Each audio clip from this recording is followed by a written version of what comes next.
Hey champ, can you tell me things around you that can be used for counting? Things like fruits, cars, spoons, and cups can all be used to count. And not just count, but also to carry out simple additions, subtractions, multiplications, and divisions. Wondering how? Stay around and you'll get to find out. In this lesson, we will be learning about counting materials. In mathematics, several items can be used to count, add up numbers, subtract one number from another, multiply numbers, and divide numbers.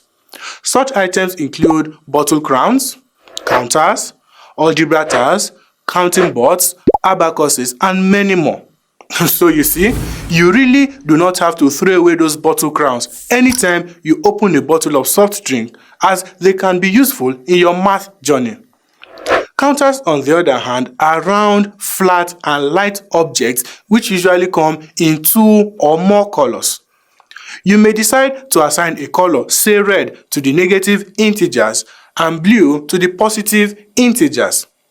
Doing this makes addition and subtraction fun and easy. Algebra tiles come in squares and rectangles.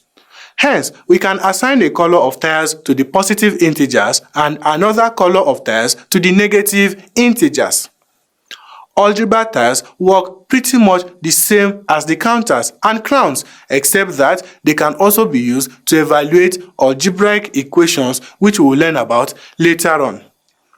Counting boards and abacuses work with place values, where columns stand for the place values beginning from the right with units, tenths, hundreds, thousands, and so on. The counting board is a flat wood with columns which contains stones or beads.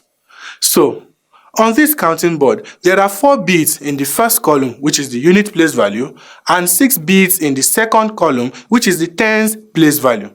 Therefore, the number represented is 64. The abacus, on the other hand, works like the counting board, but this time around, the beads in each column are attached by a string or thin wood. Nonetheless, you can make use of countable materials around you, such as pen covers, spoons, or cups to count, carry out addition, or subtraction.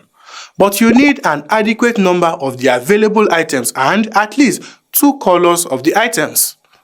In this lesson, we have learnt about the mathematical counting materials such as crowns, counters, algebra tiles, counting board, and abacus. Do you want to know how all these counters work? Join me in another lesson where it promises more.